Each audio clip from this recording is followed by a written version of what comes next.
Alvíceras, História da Igreja de Cristo, de Henri Daniel Rops. Hoje vamos para, creio eu, que seja a última parte do primeiro volume, um dentre 9 ou 10 volumes dessa obra gigantesca que é a História da Igreja de Cristo, de Daniel Rops. Hoje, capítulo 12, Revezamento do Império pela Cruz. Subtítulo: Num mundo que se sabe perdido. O espetáculo de uma sociedade que caminha para o seu fim deprime a inteligência e parece que esta hesita em considerá-lo de frente. As agonias das civilizações não são mais agradáveis de presenciar do que as das pessoas. Por isso, esses momentos de decadência são os menos conhecidos da história. Que se reteve de Roma? As grandes épocas de um Júlio César, de um Augusto, de um Marco Aurélio, talvez de um Diocleciano ou de um Constantino. Os reinados dos sucessores menos brilhantes parecem perdidos em densos nevoeiros. No entanto, é nesses períodos de trágica confusão que se preparam os renascimentos. É sobre a podridão das civilizações mortas que germinam as realidades vivas do futuro. E se, contrariamente ao preconceito romântico, é verdade que a desagregação é desagradável, o que é admirável é o esforço realizado por alguns para atravessarem as trevas ameaçadoras. É a luta contra a morte, contra a decadência, levada a cabo por uma lúcida minoria. Não há diferenças essenciais entre o século III e o século IV. Os sintomas de declínio que podemos observar num tornam-se mais evidentes ainda no outro. Ou seja, no século III nós tivemos um século de declínio e no século IV tivemos declínio no caso do Império Romano, ok? E no século IV nós tivemos aí, digamos, a ascensão da Igreja. Mas já desde o século II, é bem verdade, o Império Romano já caía. Alguns até recuam para o século I. Os sintomas de declínio que podemos observar ou seja, no século III, tornam-se mais evidentes ainda no outro, ou seja, no século IV. Apenas os fatores de morte são mais acentuados, mais ativos. Apenas os fatores nesta evolução das sociedades manifesta-se uma lógica imperiosa, uma irreversibilidade tão categórica como a que se observa na fisiologia. Há, porém, um fato psicológico que se impõe à nossa consideração. O mundo antigo tem cada vez mais o pressentimento das terríveis ameaças que traz dentro de si. A inquietação do século III transforma-se numa dolorosa resignação. Não é que esta noção se impõe unânime e perpetuamente. A inteligência fria sabe que a queda próxima é mais do que verossímil, mas o instinto recusa-se a tais previsões e o coração agarra-se às mais fugidias razões para alimentar a esperança. Consciência ambígua e contraditória do destino, que um europeu do século XX está em condições de compreender muito bem. O sentido geral é que terminou definitivamente alguma coisa que jamais poderá renascer. São numerosos os indícios deste estado de coisas.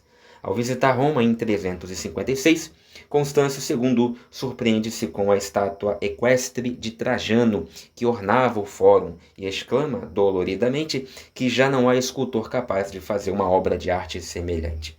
Um cortesão, mostrando-lhe com um gesto circular as perfeitas colunatas e os pórticos majestosos, e toda essa cidade vazia em que subsistia a imagem da grandeza passada, responde com um encolher de ombros: Começai então, ó imperador, por fazer para o vosso cavalo de bronze umas cavalariças tão belas como estas.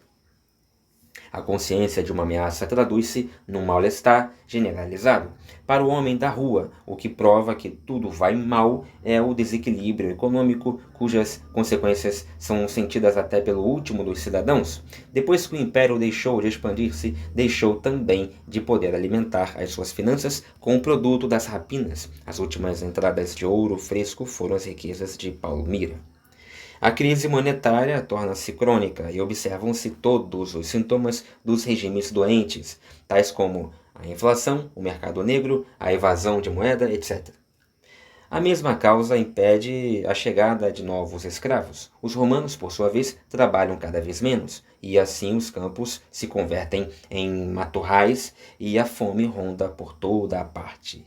O Estado ainda socorre com as suas esmolas as plebes irrequietas das cidades, mas não se preocupa com o resto da população.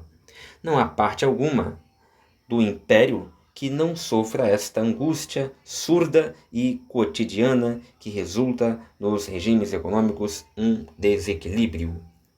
E para o caso de alguém se esquecer desta situação calamitosa, lá está o próprio Estado para lhe avisar a memória com o seu esmagador sistema de tributos. Então, carestia, economia derrocada, tributos aumentando cada vez mais, de maneira impositiva, por isso o nome imposto. Enfim, dívidas também, problemas econômicos de toda sorte, políticos, mais ainda, falta de um comando centralizador eficaz, o que era um requisito sine qua non, para a sobreexistência do Império, a sobrevivência do Império. Não havia esse comando de outrora. As finanças imperiais, cada vez mais endividadas, são como um Moloque devorador. Mede-se cada campo, escreve uma testemunha, contam-se todas as árvores e cepas, faz-se o registro dos animais e recenseiam-se os homens. Quando o cobrador de impostos vem à aldeia, estalam tumultos. Não se admite a menor desculpa, doentes e fracos, crianças e velhos, ninguém escapa. Em breve, passa a ser preciso comparecer perante o fisco com um volume exato de mercadorias, porque o Estado, desconfiado da sua própria moeda, faz-se pagar em gêneros. Ou então, a cada 5 anos, exige ouro, o que é tão terrível que, segundo a afirmação de João Crisóstomo, se viam muitos pais vendendo as filhas para poderem atender às exigências do erário. É claro que este sistema tributário verdadeiramente demencial arrasta consigo um nunca mais acabar de funcionários. Olha que legal, né? Um nunca mais acabar de funcionários, um sem número de funcionários. Neste momento, escreve Lactâncio, o número de funcionários começa a ultrapassar o dos contribuintes. E ele não falava com ironia, não. Era realmente verdadeira esta afirmação. Já não se pode trabalhar nem viajar sem licença de um fiscal. Se ao menos esse Estado tão incômodo desempenhasse o seu papel, mas, desde o mais alto até o mais baixo, todos os seus agentes roubam e pilham. Alguma semelhança com a atual conjuntura brasileira? Reapareceu o banditismo e nunca se sabe se os encarregados de persegui-lo não serão também seus cúmplices. Alguma semelhança com a política brasileira? Que confiança pode merecer semelhante regime? É a corte de Milão, a de Tréveres ou a de Constantinopla que manda? Não se sabe.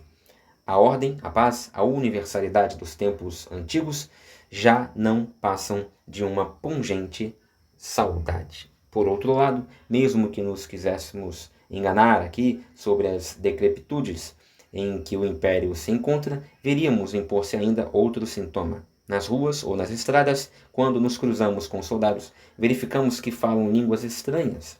Já não há romanos nas legiões romanas, porque o cidadão degenerado já não quer combater, como também não quer trabalhar. O povo estava cansado de batalhar. Os alistados cortam o polegar para não poderem disparar o arco. Vejam só, mutilação, automutilação para não servir ao exército ou no exército romano. E muitas vezes é preciso marcar os oficiais a ferro para os impedir de desertar.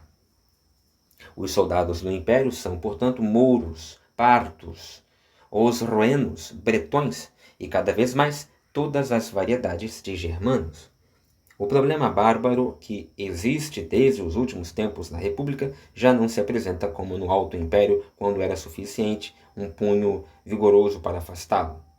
Agora é um problema político e moral, de outra natureza, mais que militar. Os bárbaros, desde o fim do século II, instalaram-se em massa no Império, constituem bandos inteiros com os seus chefes, os seus costumes, as suas culturas, as suas leis e as suas línguas.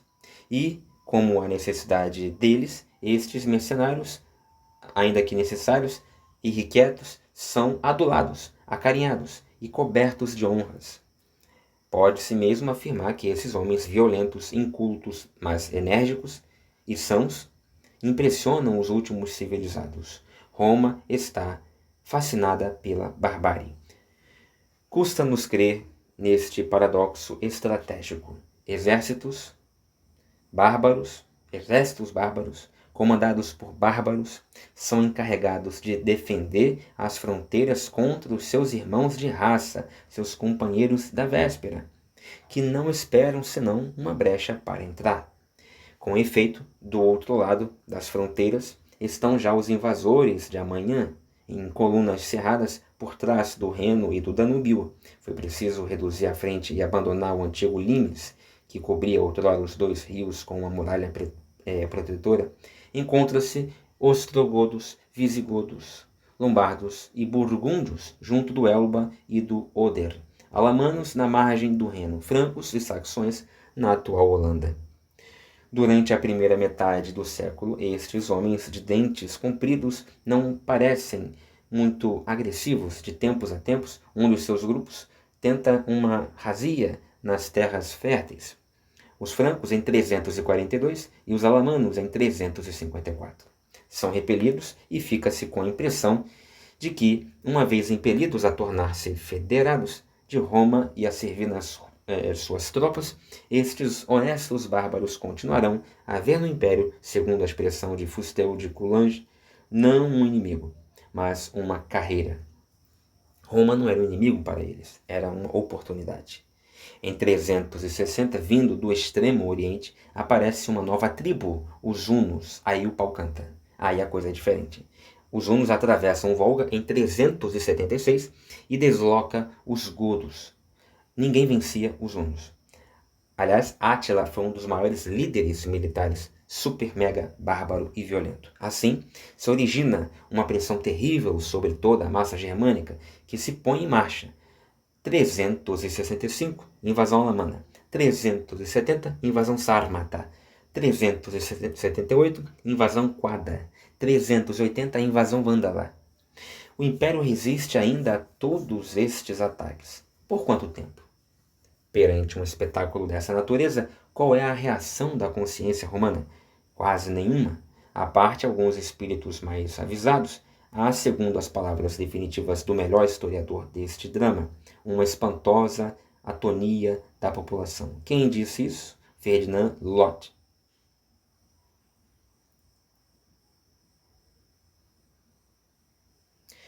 Pois é. Exatamente.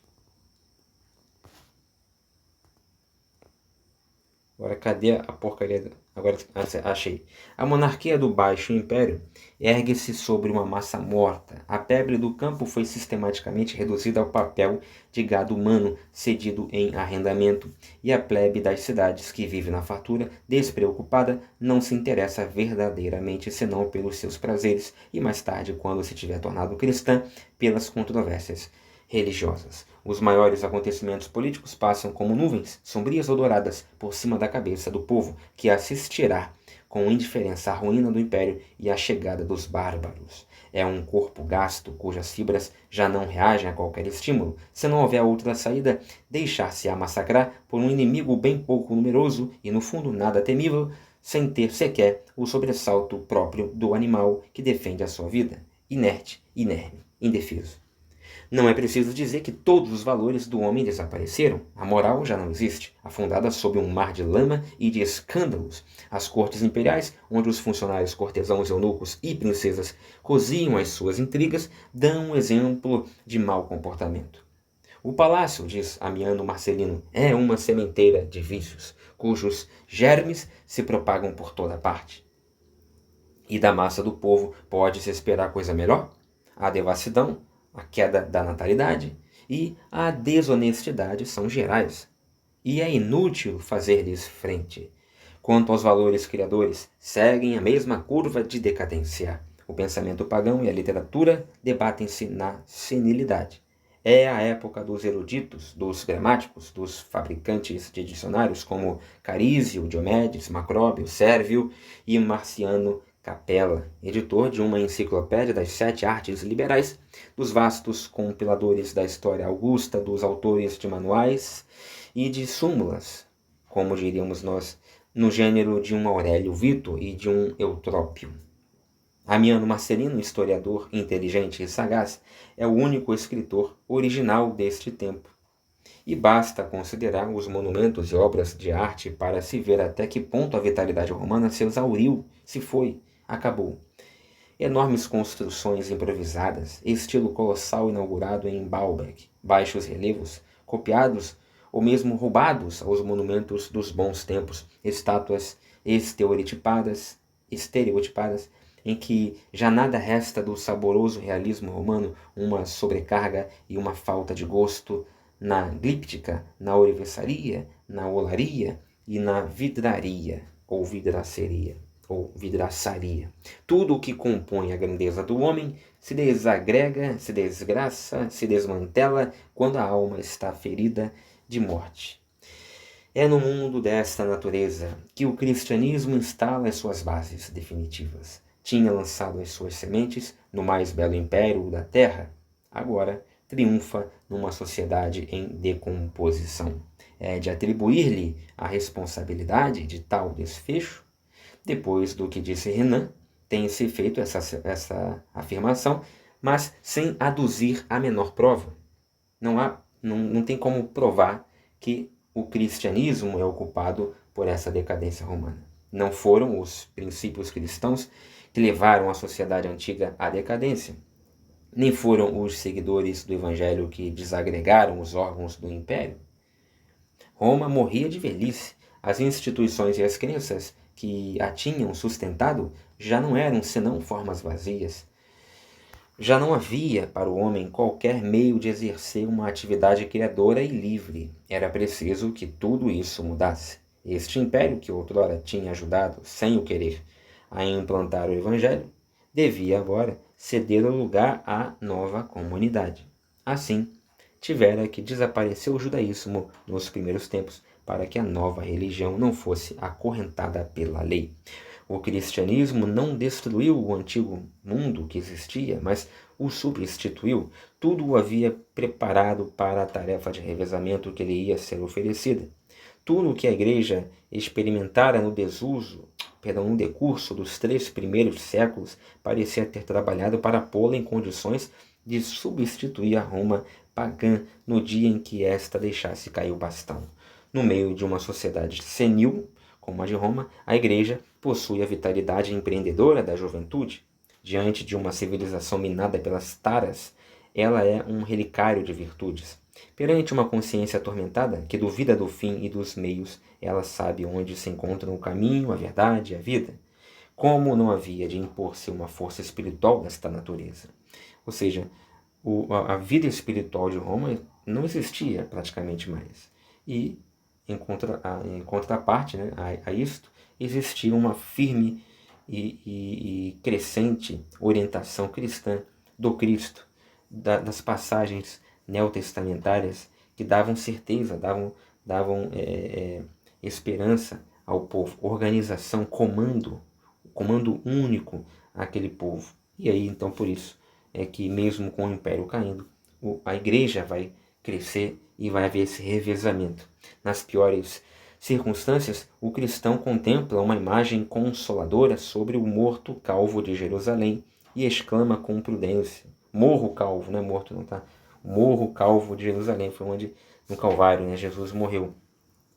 E exclama com Prudêncio: Cristo, tu és a minha luz, tu és a minha esperança, tu és a minha força e o meu apoio. Cristo, tu és a minha luz, tu és a minha esperança, tu és a minha força e o meu apoio. Chegou o dia em que a civilização ocidental se vai identificar com o cristianismo.